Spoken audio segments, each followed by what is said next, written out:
Hemos estado estudiando, hermanos, Juan capítulo número 5, y en este capítulo 5 se encuentra el registro de la tercera señal.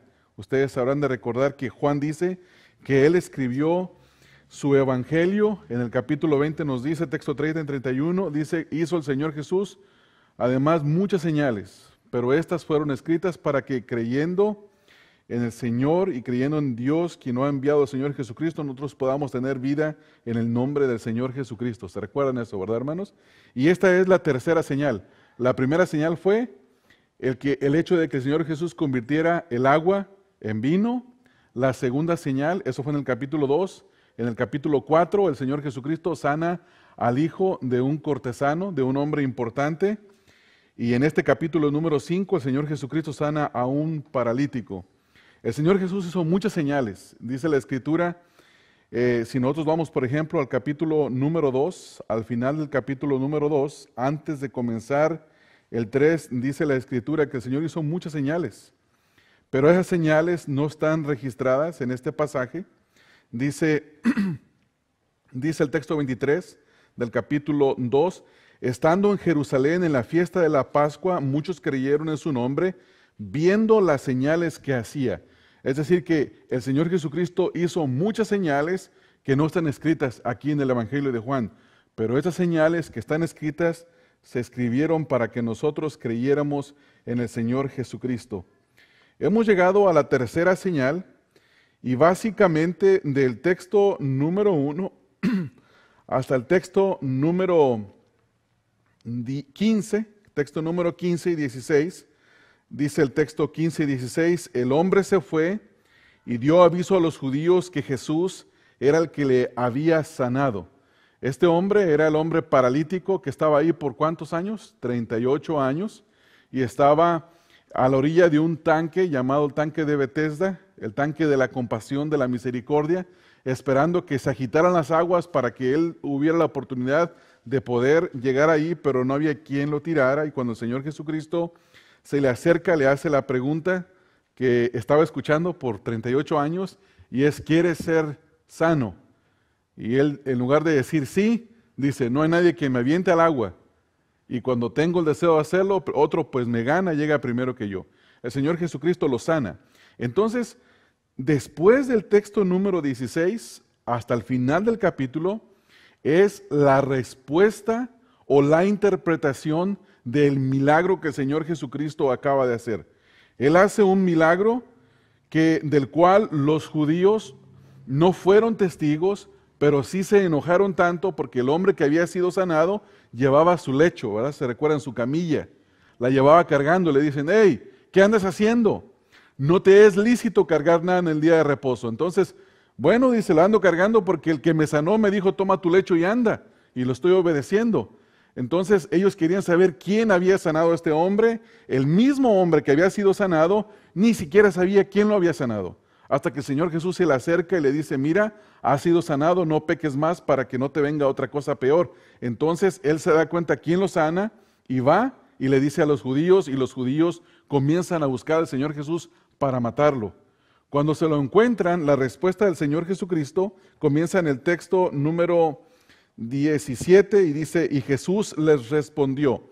Esta frase que dice, y Jesús les respondió, prácticamente, hermanos, es la interpretación del milagro.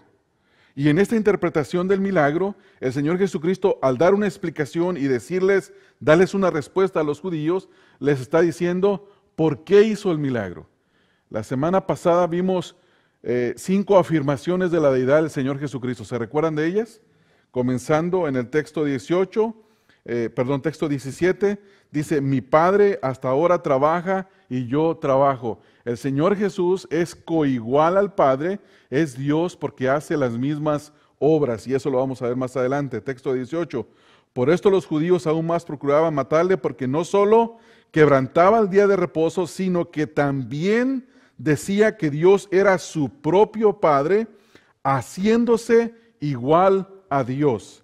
El Señor Jesucristo dijo que el Padre era su propio Padre y que Él era hijo del Padre, y la equivalencia a esas palabras o la interpretación correcta de esas palabras es que Él es Dios y por esa razón lo querían matar.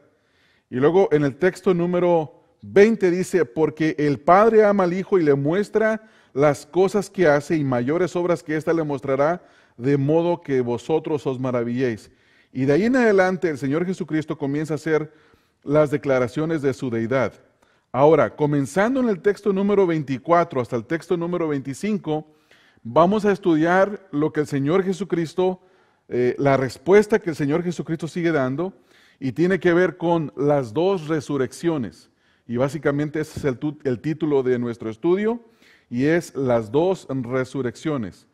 Vamos a leer primero textos número 24 al 25, y aquí se encuentra la primera resurrección, que es la resurrección espiritual, y luego después leemos textos número 25 en adelante, y se encuentra la segunda resurrección, que es la resurrección física, de la cual participarán todo ser humano que ha vivido en esta tierra.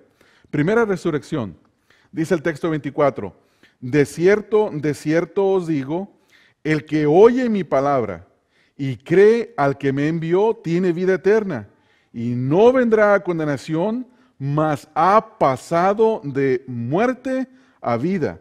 De cierto os digo, viene la hora, y ahora es, cuando los muertos oirán la voz del Hijo de Dios, y los que la oyeren vivirán. Esta es la primera resurrección, y es la resurrección espiritual. Esta resurrección espiritual, hermanos, básicamente comenzó desde el texto del capítulo número 4, se recuerdan, donde el Señor Jesús se encuentra con la mujer samaritana y les dice, he aquí la hora viene y la hora es cuando los verdaderos adoradores adorarán al Padre en espíritu y en verdad, con una vida espiritual nueva. Es decir, aquí está hablando el Señor Jesucristo, en esta resurrección está hablando de el milagro del nuevo nacimiento. Es decir, hermanos, que cuando una persona se convierte, cuando una persona nace de nuevo, cuando una persona es regenerada, cuando una persona viene a ser cristiano, ¿qué es lo que le ocurre? Le ocurre una resurrección espiritual. Estaba muerto y ahora está vivo espiritualmente. Eso es lo que dice el texto número 24. Si nosotros tuviéramos que responder a la pregunta, ¿qué le ocurre a una persona cuando nace de nuevo? Podríamos responder, le ocurre una resurrección espiritual. Estaba muerto y ahora viene a estar vivo espiritualmente, y eso vamos a verlo con detalle. En primer lugar, texto 24, encontramos una afirmación verdadera. Dice el texto, de cierto te digo. Y dos veces se repite la frase. Ustedes la pueden observar en el texto 24 y también en el texto número 25. Y dice, de cierto os digo. ¿Qué quiere decir el Señor Jesucristo con esta frase? Significa que es algo que puede ser probado, algo que no se puede negar, algo que va a ocurrir 100% como el Señor Jesucristo lo está diciendo. Y esto es bien importante de entender, porque esta es la cualidad y la característica de la palabra de Dios. La palabra de Dios es 100% verdadera, porque Dios la dice, porque lo que Dios dice se cumple, porque lo que Dios dice se cumple cuando Él dijo que se iba a cumplir, y porque se cumple de la manera que Él lo prometió que se cumpliera. Esto está en oposición, hermanos, a lo que los hombres dicen en el día de hoy. Por ejemplo, ustedes saben que en noviembre tenemos elecciones, ¿verdad? Y de ahorita en adelante es el tiempo de las promesas. Las elecciones para presidente. Sí, los candidatos, los presidentes ahorita, los futuros presidentes y el presidente, cuando se quiere reelegir, comienza a hacer promesas, ¿verdad? Bueno, uno de los candidatos, ¿sabe qué promesa hizo? Prometió reducir el desempleo al 6%. Y déjeme decirle que esa promesa no la puede cumplir. Eso es prácticamente imposible. Entonces, lo que este candidato, sus buenas intenciones, sus buenos deseos, yo no sé, o sus artimañas para ganar la política, como usted quiere llamarlo, yo no quiero juzgar su corazón, pero conocemos la política como es, no lo puede cumplir. Sin embargo, en oposición a las palabras de este hombre y las palabras del Señor Jesucristo, él sí puede decir, de cierto os digo, o te digo. Esta es una afirmación verdadera. Y luego sigue diciendo el texto, el que oye mi palabra y cree al que me envió, tiene vida eterna. Y la pregunta que nosotros tenemos que hacernos aquí es, o más bien dicho, la respuesta a la pregunta que nos hacemos es, ¿cómo se recibe la vida eterna? ¿Cómo una persona puede recibir vida eterna? Y aquí se nos da y dice la Escritura que en primer lugar tiene que escuchar la palabra del Señor Jesucristo, el Evangelio del Señor Jesucristo. Ahora, hay una gran diferencia entre oír y escuchar.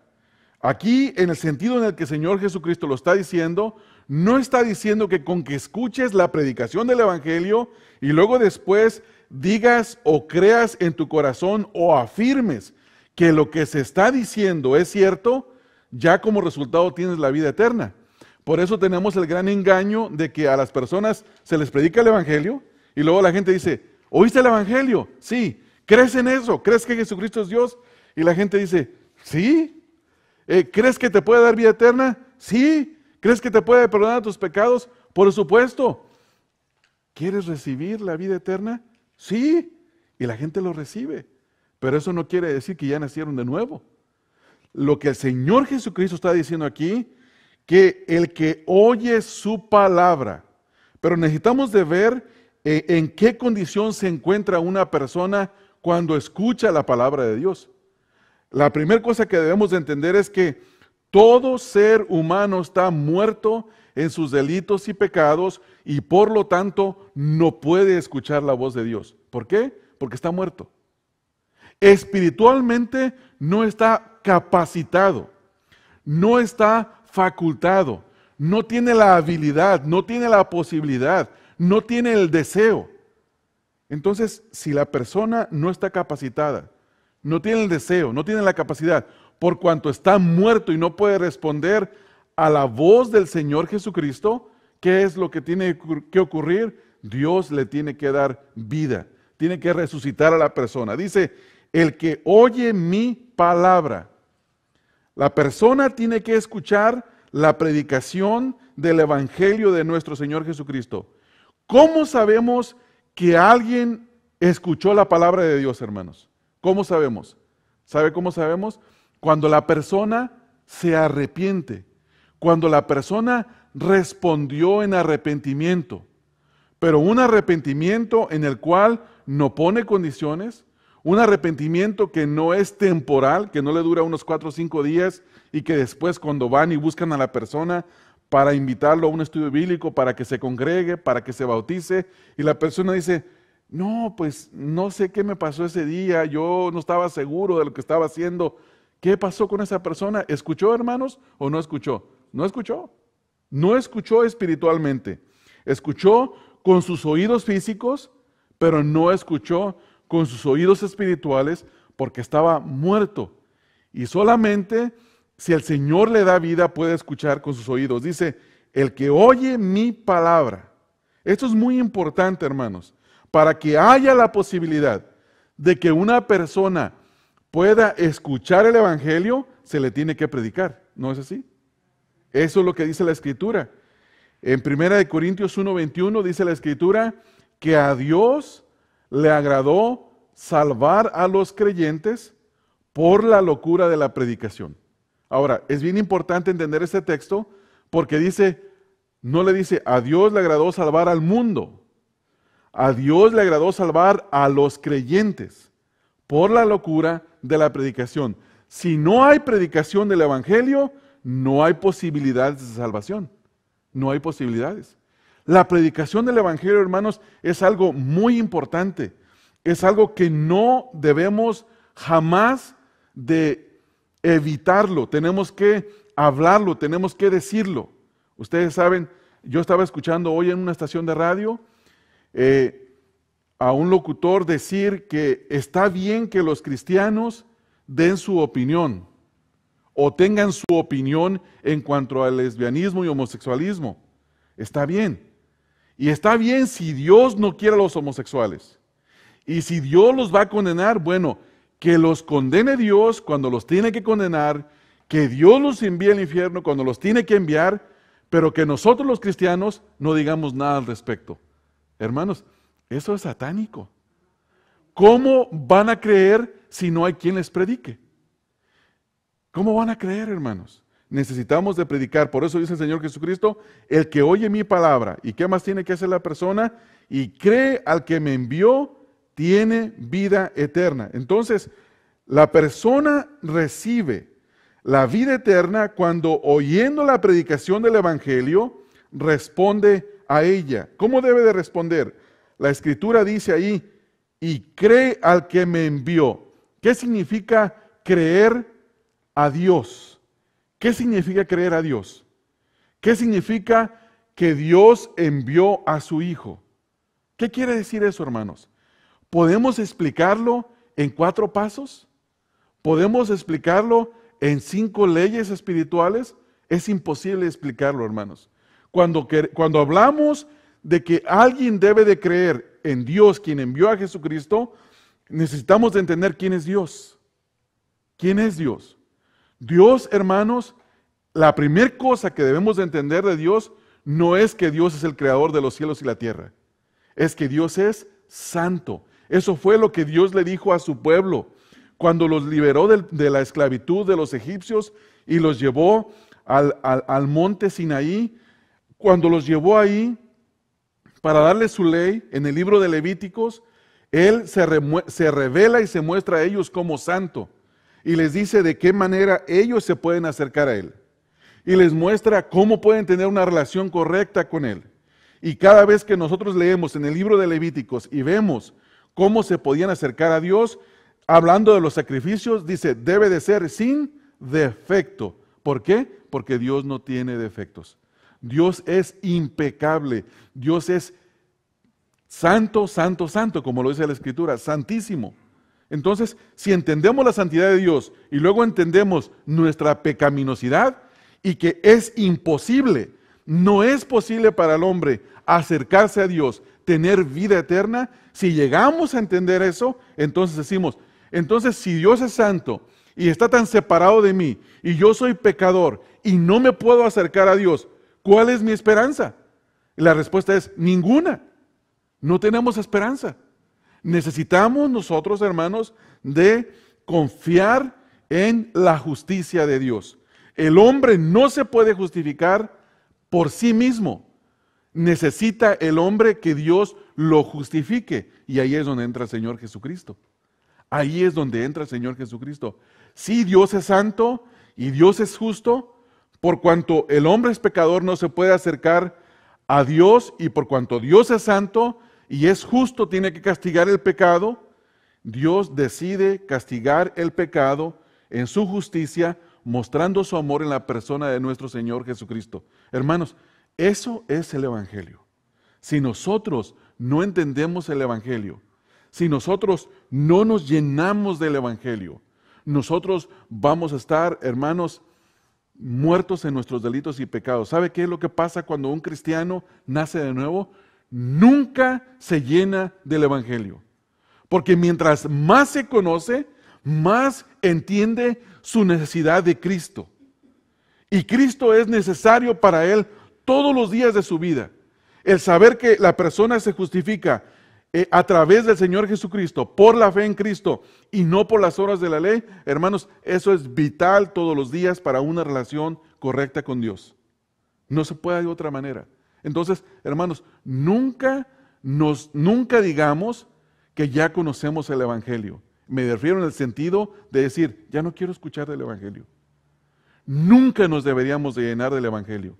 Necesitamos de estarnos llenando y recordándonos y autoexhortándonos, y cuando vemos que alguien predica el Evangelio, necesitamos de gozarnos y necesitamos de casi con el mismo deseo de volver a arrepentirnos en el momento que se hace el llamado a la predicación del Evangelio, deberíamos de responder como si fuera a ser la primera vez. ¿Sabe por qué? Porque recordamos de dónde nos sacó el Señor. Entonces, oír la palabra del Evangelio y creer en Cristo para poder tener vida eterna significa que debo de responder en arrepentimiento. Vamos a ver el libro de los Hechos, capítulo número 2, texto 37 al texto número 41. Y ustedes, hermanos, van a recordar en este pasaje, el libro de los Hechos, capítulo 2, texto 37 al 41, donde el apóstol Pedro predica la palabra por primera vez en el día de Pentecostés, y la gente que lo escucha, la gente que escucha la palabra, prácticamente están haciendo lo que dice Juan 5:24. El que oye mi palabra y cree al que me envió, tiene vida eterna. Ese proceso nosotros lo vemos claramente descrito en Hechos capítulo 2, texto número 37 al 41. Dice, al oír esto, ¿qué escucharon, hermanos? La predicación del Evangelio, ¿verdad? Pedro les predicó el Evangelio. Al oír esto, ¿qué ocurrió cuando lo escucharon? Creyeron lo que Pedro estaba diciendo, creyeron en Dios. Dice, se compungieron de corazón y dijeron a Pedro y a los otros apóstoles, varones hermanos, ¿qué haremos? Y él les responde y les dice, arrepentíos y bautícese cada uno de vosotros en el nombre de Jesucristo para perdón de los pecados y recibiréis el don del Espíritu Santo. ¿Qué es lo que está ocurriendo aquí? Dice texto 39, porque para vosotros es la promesa, y para vuestros hijos, y para todos los que están lejos, para cuantos el Señor nuestro Dios llamare. Y escucha esto, y con otras muchas palabras testificaban y les exhortaban diciendo, sed salvos de esta perversa generación. Así que los que, escuche esto, recibieron su palabra, fueron bautizados y se añadieron aquel día como 3,000 personas. ¿A dónde se añadieron? A la iglesia. Lo que estamos nosotros viendo aquí es exactamente lo que el Señor Jesucristo dice en Juan 5:24. El que oye mi palabra y cree al que me envió, ¿qué es lo que hace? Se arrepiente. Se arrepiente, se compunge de corazón y al arrepentirse cree en el Señor Jesucristo, es bautizado y como consecuencia recibe la vida eterna. Ahora, necesitamos entender, hermanos, que esta vida de la cual nosotros estamos hablando no es la vida física. En el Evangelio de Juan, la palabra vida se repite inmensidad de veces. Ahora, ¿qué tenemos que entender cuando nosotros vemos esto? Hay dos palabras en el Nuevo Testamento para hablar de vida. La primera es bios, de donde sale la palabra biología, vida física. Y la segunda es zoe, Z-O-E, de donde viene la vida espiritual. El Señor Jesucristo se está refiriendo en esta porción de la Escritura a la vida espiritual. La palabra que él utiliza aquí en Juan 5:24 es vida espiritual, no es vida física. Entonces, ¿qué es lo que ocurre? Él está diciendo, el que escucha mis palabras y cree al que me envió, ¿qué es lo que recibe, hermanos? Vida eterna y no vendrá a condenación. Ahora, vamos a ver lo que dice el texto número 24. Texto 25, perdón. Texto 25 vuelve a decir lo mismo, pero aclara algunas cosas. En primer lugar dice, de cierto os digo, viene la hora. Y luego dice, y ahora es. Esta es la resurrección que dio comienzo con los primeros creyentes. ¿Quiénes fueron los primeros que escucharon al Señor? Los discípulos, los apóstoles, la mujer samaritana, y ahora el hombre el paralítico, y ahora se le está predicando a los judíos. A los judíos les estaba predicando el Evangelio, hermanos, el Señor Jesucristo. Y luego les dice, de cierto os digo, viene la hora, y ahora es, y déjenme aclarar algo aquí en cuanto a esto, no se refiere a una hora de 60 minutos, se refiere a una época, que esa época ya tiene 2000 años. Y en esos 2000 años, el Señor, su Evangelio se ha predicado en cada generación, y muchos han creído en el nombre del Señor, y han recibido vida espiritual, han recibido resurrección espiritual, y a eso se refiere aquí el Señor. Dice en el texto 25, viene la hora y ahora es cuando los muertos oirán al Hijo de Dios. Esto es bien importante de entender. En primer lugar, ya vimos en el texto 24 que no se puede recibir vida eterna si no se escucha el Evangelio y se responde en arrepentimiento y fe, se cree en Dios. No se puede recibir vida eterna. No hay muchas maneras de recibir vida eterna. Y déjenme decir una cosa, hermanos.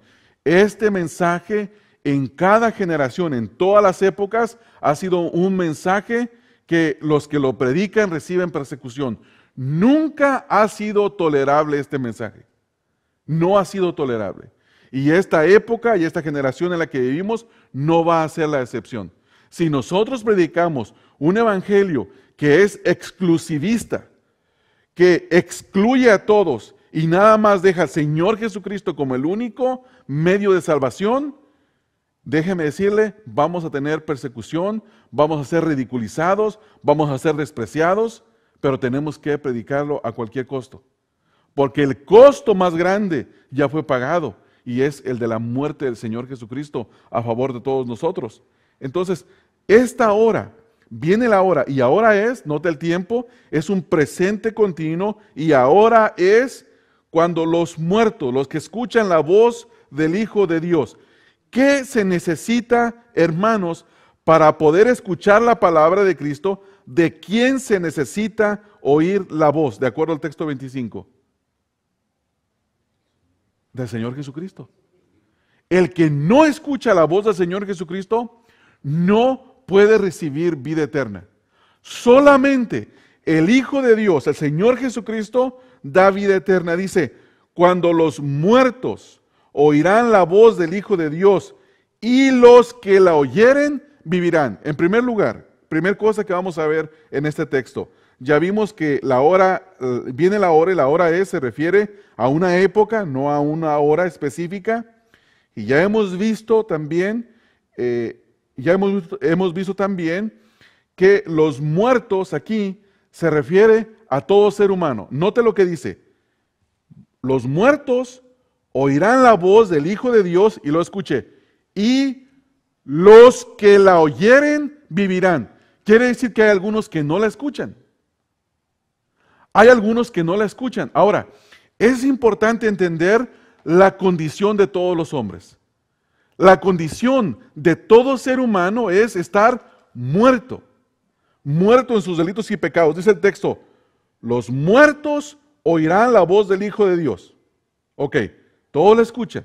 Pero dice aquí el texto, y los que la oyeren vivirán. En primer lugar, todo hombre está muerto. Todo mundo tenemos algo en común. Nacemos de mujer y estamos muertos en nuestros delitos y pecados. Y vamos a ver algunas escrituras. Por ejemplo, vamos a empezar con el libro de Efesios y luego vamos a volver a otras porciones de la escritura. Pero en primer lugar, el libro de Efesios, este es un pasaje que hay que memorizar, hermanos. Efesios capítulo 2, texto número 1 y texto número 5. Dice el texto 1, y Él os dio vida a vosotros. ¿Cómo estábamos, hermanos? Cuando estábamos muertos en vuestros delitos y pecados. Esa es la verdadera condición de todo ser humano. Hermanos, no existe tal cosa que alguien diga, fulano de tal es un hombre o una mujer más iluminado, está más cerca de Dios, necesita menos de Dios que yo. Fulanito de tal, ese sí necesita de Dios. ¿Verdad? Hay gente que así hace clasificaciones, pero la Escritura pone a todo hombre y a toda mujer en una misma clasificación. ¿Y cómo dice que se llaman, hermanos? ¿Y cómo están? ¿En qué condición? Muertos espiritualmente. Muertos. Y un muerto no puede hacer nada por sí mismo. Para recibir vida espiritual no puede hacer nada por él mismo y nadie le puede ayudar porque los demás también están muertos en sus delitos y pecados. Eso es bien importante. Texto número 5 de Efesios 2. Y aún estando nosotros muertos en pecados, nos dio vida juntamente con Cristo, Por gracia sois salvos. ¿Qué se necesita para que un muerto escuche la voz de Dios? Que Dios le dé vida. Si Dios no le da vida, hermanos, nosotros no hay nada que podemos hacer. Nuestro trabajo es predicar el Evangelio. Nuestro trabajo es exhortar. Nuestro trabajo es dar la palabra de Dios y dejar que el Señor, quien es el único que puede dar vida, es el que puede dar vida a las personas. Ahora, hay algo que no mencioné en el texto número 24, y es la certeza de las palabras de Dios que vienen a estar en conjunto con las primeras que dicen, de cierto os digo. ¿Y cómo termina el texto, hermanos? El texto número 24 dice, y crea el que me envió, tiene vida eterna. Hay una certeza en esa porción de la Escritura. No es que a lo mejor va a tener vida eterna, o que tal vez, no, tiene vida eterna y esa es la certeza de la palabra de Dios. Ahora sí, vamos a ver a otras referencias. Capítulo 4, ahí mismo en Efesios, texto 18 y texto número 22, en referencia a la condición del ser humano. Capítulo 4, ¿qué texto les dije, hermanos? 18 y el 22. No, 18 y 22. Ajá, sí. Sí, capítulo 4, texto 18. Y texto número 22 dice el 18, esta es la condición de un muerto espiritual. Un muerto espiritual tiene el entendimiento entenebrecido, está ajeno de la vida de Dios por la ignorancia que en ellos hay, por la rudeza de qué, hermanos. Entonces, ¿la culpa de quién es, hermanos? Nuestra, de la persona, no es de Dios. Porque la primer actitud que una persona toma cuando conoce que solamente por la gracia y la soberanía de Dios una persona nace de nuevo, la primera cosa que dice, bueno, entonces si Dios es el que elige, si Dios es el que salva, si Dios es el que da vida, entonces, ¿por qué me va a juzgar? Y la Escritura dice que va a juzgar por la dureza del corazón. Recuerden, hermanos, que necesitamos de afirmar lo que la Escritura afirma y negar lo que la Escritura niega. Y si la Escritura aquí en ese texto 18 dice, teniendo el entendimiento entenebrecido, primera cosa, un ser humano, una persona, un hombre, una mujer, que está muerto en sus delitos y pecados, tiene el entendimiento espiritual entenebrecido. Número 1. Número 2, está ajeno a la vida de Dios, es decir que no puede adorar a Dios. Por más que haga ritos, por más rosarios que rece, por más aves marías, por más mandas que pague, por más buenas obras, no puede agradar a Dios. ¿Por qué? Porque está ajeno de la vida de Dios. Y la pregunta es ¿por qué? ¿Por qué una persona está ajena de la vida de Dios? Y la respuesta es por la ignorancia que en ellos hay, por la ignorancia que en ellos hay, por la dureza de ¿qué, hermanos? De su corazón. No, Gaby, déjala. Gracias, mijo. Gracias. Por la dureza de su corazón. Texto 22. ¿Qué es lo que el apóstol Pablo dice? ¿Cómo describe nuestra pasada manera de vivir? Nuestro estado de mortandad espiritual. Nuestro estado de el estar inertes, de no tener vida a la vida espiritual. ¿Cómo se describe?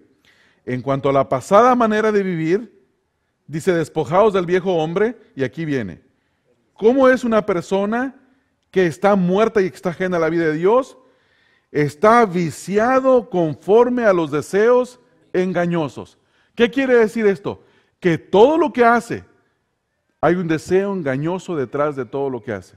Vamos a poner un ejemplo. Supongamos que uno de los hombres más millonarios del mundo, el dueño de Facebook, Mark Zuckerberg, que él que diera la mitad, la mitad de su fortuna para los pobres. La pregunta ¿es un hecho loable? ¿Es un buen hecho? Bueno, delante de los ojos del hombre sí. Es una buena acción. La pregunta es, ¿hay algún deseo engañoso detrás de él? Sí. Posiblemente obtener vida eterna. Y la vida eterna no se compra, hermanos. Ni la fortuna de todos los ricos del mundo combinada puede rescatar la vida de una sola persona. Ni una sola persona.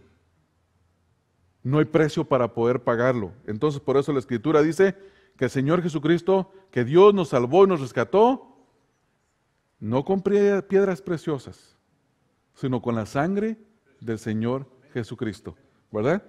Entonces, observando esto, ya hemos observado que la condición de todo hombre es que está muerto en sus delitos y pecados. De cierto os digo, texto 25, que viene la hora, y ahora es cuando los muertos oirán la voz del Hijo de Dios. ¿Y cuál es el resultado de una persona que escucha la voz del Hijo de Dios? Vive, recibe vida eterna. Entonces, hermanos, cuando nosotros hacemos una actividad evangelística y decimos, bueno, hermanos, el servicio hay que planearlo de esta manera, pues que pase a dirigirle al hermano fulanito de tal, porque él es bien articulado de palabras. Y él es una persona que hace una buena representación de la iglesia. No está pasado de peso como fulanito de tal, ¿eh? Su sonrisa es agradable. Pasémoslo a que él dirija. Si así pensáramos, ¿eh?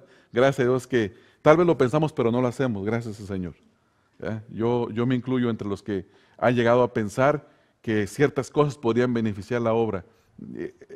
Mi mente es igual que la de ustedes, hermanos, pero no hay que hacerle caso, hay que hacer lo que dice la palabra de Dios. Amén. Entonces decimos, le ponemos la mejor representación de la iglesia, quitamos este púlpito y ponemos uno así de metal, negrito, bonito, que tenga algo positivo enfrente, algo positivo enfrente. No sé, Cristo te ama, si es cierto, ¿verdad? Bueno, lo que usted quiere, usted póngale a hacer todas las cosas que crea que son convenientes para poder ayudar a la predicación del Evangelio. Y traigamos a una persona que tenga peso, que sea famoso en el internet, o que tenga una iglesia de mínimo 2,000 miembros para que tenga peso lo que va a decir. Hermanos, no se le va a salvar nadie. ¿Qué dice el texto que necesita una persona hacer para ser salva? Oír la voz del Hijo de Dios. Y si el Hijo de Dios no le habla a nadie, no puede ser salvo. El Hijo de Dios tiene que llamar. Por eso la Escritura enseña una doctrina que se llama el llamado eficaz o el llamado irresistible. Cuando Dios llama, no se puede negar la persona. Es imposible. Por eso cuando vemos a una persona que dice que se convirtió, pero que ya no vino, que se desanimó, que se fue porque nunca lo llamó Dios. Porque si Dios lo hubiera llamado, hubiera permanecido. El llamado de Dios es irresistible. Hermanos, ¿ustedes creen que la iglesia se mantiene por la astucia de los hombres? No, hermanos, no se mantiene por eso. No se mantiene por eso. Y lo que llega a ser un día, una cosa como lo que vemos en Texas, el fenómeno de Texas, del pastor de la sonrisa, eso se va a desaparecer. El día que ese hombre se muera, o antes, yo no sé cuándo, eso se va a desaparecer, porque es una moda, es una época que está pasando algunas cosas y que la gente está buscando eso. Eso va a morir. Ese lugar no va a estar en unos cuantos 20, 30 años, no va a existir ese lugar, hermanos. No va a existir. ¿Sabe por qué? Porque el hombre no puede sostener la iglesia de Dios. La iglesia de Dios la edifica el Señor. El Señor dijo, yo edificaré mi iglesia. Y como dijo el pastor MacArthur, yo no quiero competir con el Señor, porque Él hace mejor trabajo que yo. Y eso es cierto, eso es cierto. Entonces, mire, encontramos en esos textos que el hombre está muerto y necesita escuchar la voz del Hijo de Dios, y todo el que lo escucha vive. Hermanos, ¿no es esa acaso nuestra experiencia? ¿No es esa, hermanos? ¿Tiene vida? Cada uno de nosotros debe saber si tiene vida, hermanos. Debemos de saber si tenemos vida en nosotros. Y si no sabemos, oremos al Señor. Y el Espíritu nos va a dar convicción, testimonio, nos va a clarificar. Y si no hay, pues roguemos al Señor que nos dé vida. Que tenga misericordia de nosotros, que nos conceda el ser salvados. Entonces, eso es lo que hay en la primera resurrección. Segunda resurrección. Entre la primera y la segunda resurrección hay un texto. Texto 26 dice, porque como el Padre tiene vida en sí mismo, así también ha dado el tener vida Así también ha dado al Hijo el tener vida en sí mismo. ¿Qué significa este texto? Ahora, una persona que entiende español bien, que entiende buen español, se da cuenta que está hablando de un momento en que algo comenzó. Porque fíjese lo que dice. Porque como el Padre tiene vida en sí mismo, así también, la misma clase de vida, ha dado al Hijo tener vida en sí mismo. Ahora, una de las reglas más importantes de la interpretación bíblica, hay tres. La primera, que la Biblia se debe de, tres básicas, pero ya ahí se desarrollan. La Biblia se debe de interpretar en su contexto histórico. ¿Quién habló? ¿A quién le habló? ¿Por qué se lo dijo? ¿Y qué estaban experimentando? Un ejemplo en caso, la primera de Pedro. ¿A quién está escrita? Los de la diáspora. Son los perseguidos. ¿Cuál es el tema? Persecución, sufrimiento, permanecer, aguantar, sufrir. ¿Por qué? Porque estaban siendo perseguidos y Pedro les llama y les dice, hay que permanecer. ¿Quién es el que les dice eso? Uno que cayó, uno que falló, uno que Dios lo levantó, uno que había permanecido. Y cuando entendemos eso en su contexto, entendemos. Ahora, en segundo lugar, la Biblia significa lo que dice. Cuando la Biblia dice, el que oye la voz del Hijo tendrá vida, significa exactamente eso, que va a tener vida.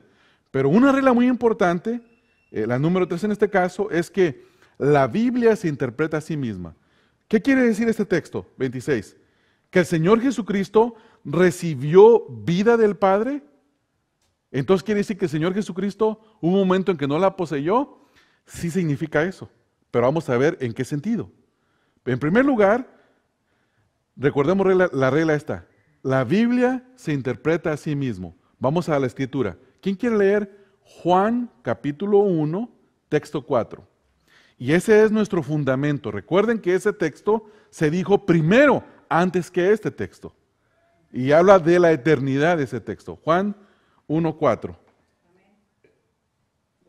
Claro que sí, hermana, por favor. En él estaba la vida, y la vida era la luz de los hombres. ¿Qué estaba en el Señor Jesucristo, hermanos? Oh, entonces no tuvo comienzo, ¿verdad que no? No pudo haber tenido comienzo. Porque la vida siempre ha estado en Él. El Señor Jesucristo es eterno. No tiene comienzo, no tiene final. Siempre ha sido eterno. Entonces, ¿qué hacemos con el capítulo 5, texto 26? Hay dos cosas. El Señor Jesucristo es el Dios que se hizo hombre y siendo hombre, era Dios. Nunca dejó de ser Dios. Entonces, en el sentido de su humanidad, Dios le dio vida. Quiere decir que nunca lo despojó de su eternidad. Aunque el Señor Jesucristo se despojó, pero nunca dejó de ser. Cuando dice que se despojó, no quiere decir que dejó la vida eterna a un lado y que era un hombre que podía morir en un momento y quedarse muerto. No, se refiere a que se privó de su derecho. Por ejemplo, cuando estaba en el desierto, en la tentación, ¿qué le dijo Satanás? Si verdaderamente eres el Hijo de Dios, que se conviertan, come, y está fácil, ¿verdad? Y el Señor dijo, no, ese no es ahorita el punto no es ese. El punto es que fui traído por el Espíritu al desierto para ayunar. Porque el Señor en sus propósitos, en sus planes, estoy parafraseando lo que en la Escritura no dice, conociendo la Escritura. En sus planes, tiene un plan en el que yo estoy en ese plan para redimir la humanidad. Entonces la pregunta es, ¿el Señor Jesús podía convertir las piedras? Sí, hermanos, sí podía. ¿Las convirtió? No. ¿Por qué? ¿Porque no podía? No, sí podía. Pero fue alimentado, ¿verdad, hermanos? Entonces, en su humanidad, no abusó de su humanidad para mostrar su deidad. ¿Cómo la mostró? La mostró cuando hizo las señales. La mostró en muchas maneras, pero cuando dice el texto 4, El texto 5:26, que así también el Padre le dio vida al Hijo. ¿Qué es lo que quiere decir, hermanos? Cuando el Señor Jesucristo murió, ¿quién lo resucitó de entre los muertos? El Padre. El Padre. Por el poder del Espíritu Santo. Entonces, ¿quiere decir que Dios estuvo muerto en un tiempo? No, nunca estuvo muerto. El Señor Jesús, en su deidad, jamás murió. ¿Cesó su vida física en un momento? Sí, sí cesó. Pero cesó no porque era débil. Cesó porque Él era la primicia de todos los que habríamos de resucitar. Nada más, hermanos, para mostrar y para establecer un principio espiritual. Pero no cesó porque era débil. No cesó porque no tenía vida. Cesó para establecer las primicias de la resurrección física, no espiritual. Muy bien, ahora sí pasamos, hermanos, al texto número 27 y 28. Nos hemos detenido mucho en la resurrección espiritual, ahora vamos a la resurrección física. Note la diferencia del lenguaje. 27. Y también le dio autoridad de hacer juicio. Aquí hay una diferencia, ¿verdad? En su primera venida, el Señor Jesucristo vino como Salvador. En su segunda venida, ¿cómo se mostrará, hermanos? Como juez y como Señor. Entonces, por eso dice el texto 27, y también le dio autoridad de hacer juicio por cuanto es el Hijo del Hombre. Esta es una frase que es tomada del libro de Daniel. Dice, no os maravilléis de esto, porque vendrá la hora, escuche esto aquí. ¿Qué dijo en el texto 24? ¿Se recuerdan, hermanos? He aquí, texto 25. Viene la hora y ahora es. Quiere decir que ya estaba ocurriendo en ese momento la resurrección espiritual. Pero ahora cuando pasamos acá a la resurrección física, escucha el cambio de palabras. Dice, por cuanto es el Hijo del Hombre, texto 28, no os maravilléis de esto, porque vendrá hora, cuando todos los que están, ¿dónde, hermanos? En los sepulcros. Todos los que están en los sepulcros, ¿oirán qué? Su voz. Oirán su voz, y los que hicieron lo bueno saldrán a resurrección de vida. Resurrección de vida. Una vez más, hermanos, una resurrección de vida física. Ya no es vida espiritual aquí. Aquí es una resurrección. Los que estaban muertos volverán a tener una vida física. Pero ya no va a ser una vida física que va a cesar. Va a ser una vida física eterna. Resurrección de vida. Más los que hicieron lo malo, escuche esto, a resurrección de condenación. También una vida física.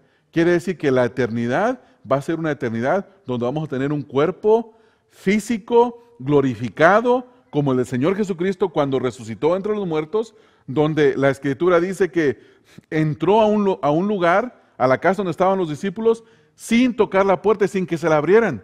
Y se sentó y comió. Entonces, ¿cómo se explica eso? Como dice el apóstol Pablo, que vamos a tener un cuerpo glorificado. En un momento, en un abrir y cerrar de ojos, seremos transformados. Y esta corrupción o este cuerpo corruptible se vestirá de incorruptibilidad. Eso va a ser algo, hermanos, algo glorioso, tremendo, cuando ocurra. Entonces, ya podemos ver la diferencia, ¿verdad? La primera resurrección es espiritual, de la cual, hermanos, ¿notan la diferencia? ¿Cuántos van a responder a la resurrección espiritual? No, a la espiritual, no todos. Sí, a la espiritual. Texto 25, de cierto os digo, viene la hora y ahora es cuando los muertos oirán la voz de Dios y los que oyeren vivirán. Es decir, que en la primera resurrección espiritual, solamente algunos, como dice Mateo. Mateo dice que el camino a la perdición es ancho y espacioso y son muchos los que entran por él.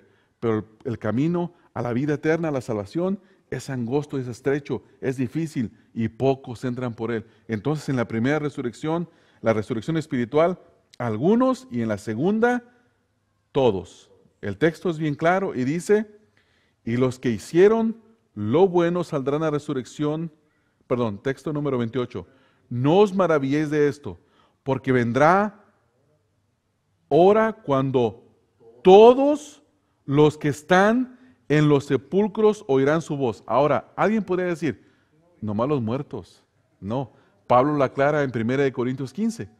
Pablo dice, los muertos en Cristo resucitarán primero y luego nosotros los que vivimos.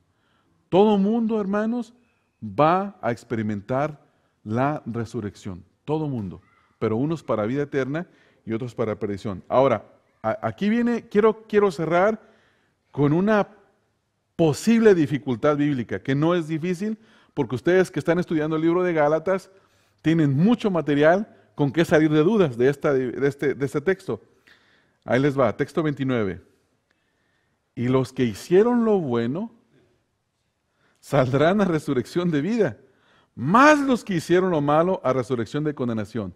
Si yo nada más tomo ese texto solo y digo, ¿quién va a ir al cielo? Los que hacen lo bueno. ¿Quién va a ir al infierno? Los que hacen lo malo, ¿verdad? Pero ¿podemos interpretar un texto sin su contexto? No. ¿La Biblia dice algunas porciones una cosa y en otra parte se contradice? No, no se contradice. Entonces quiere decir que hay porciones de la Escritura que nos sirven para entender otras porciones de la Escritura. ¿Qué estaba diciendo el Señor Jesucristo?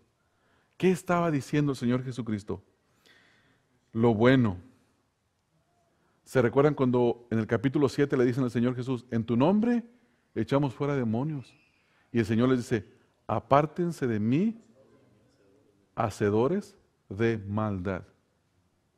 ¿Qué se espera, hermanos, de una persona que ha sido justificada por el Señor Jesucristo?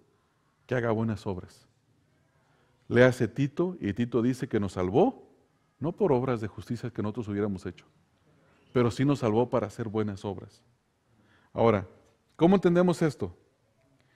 ¿Dice el texto eso que nosotros creemos que dice? Y la respuesta es no. Entonces, ¿cómo lo interpretamos? La interpretación correcta de este texto es que los que hicieron lo bueno fueron los que fueron justificados. Y los que hicieron lo malo, los que no han sido justificados. ¿Cómo sé eso? Si el texto no lo dice, ¿cómo lo sé? Bueno, lo sé porque la Escritura me afirma lo que estoy diciendo en otras porciones de la Escritura. Mire, vamos a ver algunas. Efesios 2, 8 y 9. En este pasaje, en el capítulo 2, texto 8 y 9, tiene tanta claridad porque dice, porque por gracia sois salvos. Por gracia no es por obras, ¿verdad? Nadie hace algo, porque el que hace algo se le paga, ¿verdad? Entonces es bien claro. Porque por gracia sois salvos, por medio de la fe, y esto no de vosotros, pues es don de Dios. Ahí como tú estás diciendo, Rodolfo, sí está bien en este contexto, pero yo me refería nada más a tomar un puro texto solo, ¿verdad? Y querer discutir con alguien, que te diga, no, pero es que, pues tú estás malinterpretando, y entras con una persona en discusión. No estamos hablando entre nosotros, estoy hablando con una persona que se pone necia. Bueno, entonces vamos a ver más porciones de la Escritura, ¿verdad? Y vemos esta, porque por gracia sois salvos por medio de la fe, y esto no de vosotros, pues es un don de Dios. ¿Qué es un don? Un regalo, algo de lo cual yo no hice nada para ganarme ya sea vida eterna o condenación, para recibir. Texto 9, no por obras, para que nadie se gloríe. Más claro no se puede, porque somos hechura suya, creados en Cristo Jesús, ¿y cómo dice ahí, hermanos? Para buenas obras. ¿Qué es lo que hace un creyente, hermanos? Hace buenas obras. Por eso el texto dice, los que hicieron lo bueno. La pregunta es, ¿a qué se refiere el Señor? Cuando dice Él lo bueno, se refiere al estándar de bondad, al estándar que Dios establece, no al estándar del hombre. Porque, exactamente. Sí, podríamos mencionar muchos nombres de personas. Mi abuelita era una persona tremendamente bondadosa. Entonces el punto es, ¿se salvó por su bondad? No, la única manera para mi abuelita y para cualquier otra persona de salvarse es por haber escuchado la voz del Hijo de Dios y haber recibido vida eterna, el Evangelio. Entonces vamos a seguir viendo algunas referencias, hermanos. Vamos ahora a Romanos 3, 20 al 26. Romanos capítulo 3, texto número 20 al texto número 26. Dice el texto número 20, ya que por las obras de la ley ningún ser humano. ¿Quién se puede justificar? Nadie. Por las obras de la ley ningún ser humano será justificado delante de él, porque por medio de la ley es el conocimiento del pecado. Pero ahora, aparte de la ley, se ha manifestado la justicia de Dios, testificada por la ley y por los profetas. ¿Quién es la justicia de Dios, hermanos? De acuerdo a Filipenses 3, 7 y 9, es Cristo. Es Cristo, es la justicia de Dios. Texto 22, la justicia de Dios por medio de la fe en Jesucristo, para todos los que creen en Él.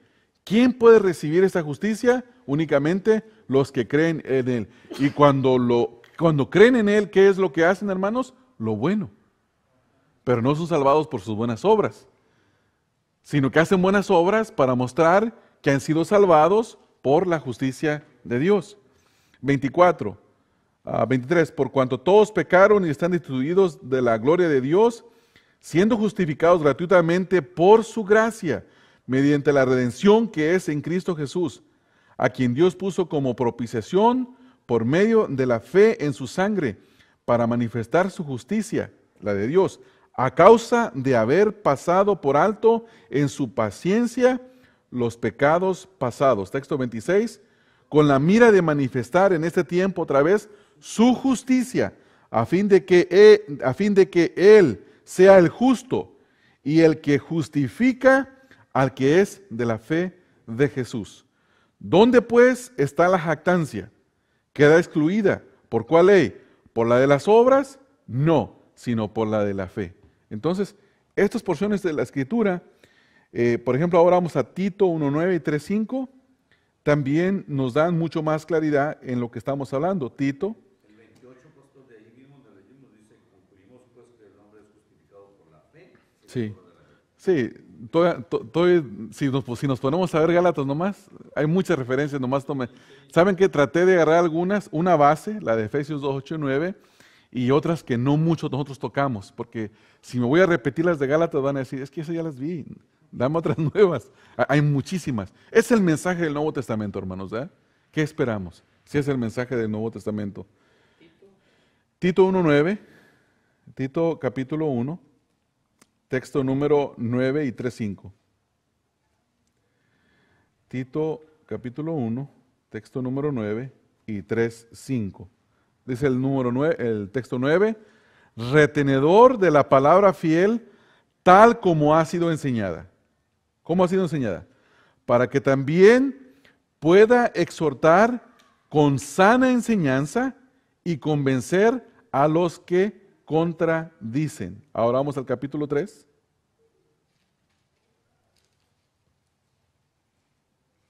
El texto número 5. Capítulo 3, texto número 5. Los convence, y cuando los convence, a los que contradicen, ¿de qué los debe de convencer? Que Dios nos salvó. Dios salva no por obras de justicia que el hombre ha hecho, sino ¿por qué, hermanos? Por su misericordia. Dios, hermanos, salva por su misericordia. No salva por decisiones de fe, no salva porque alguien confiesa algo y Dios se ve obligado a honrar la confesión de fe. No, Dios salva por su misericordia, por el lavamiento de la regeneración y por la renovación del Espíritu Santo. Entonces, hemos visto, hermanos, no quiero, aunque vemos un tema así que parece que es individual de lo que estamos viendo, no quiero que nos vayamos nosotros sin ver su contexto. ¿A quién sanó el Señor Jesús? A un hombre paralítico, ¿verdad? Y cuando lo sana le dice, no peques más. Y cuando hace esa buena obra, esa señal, ese milagro, vienen los enemigos del Evangelio y quieren hacer lo mismo que hicieron con Juan el Bautista, perseguirlo y matarlo, porque eso fue lo que hicieron.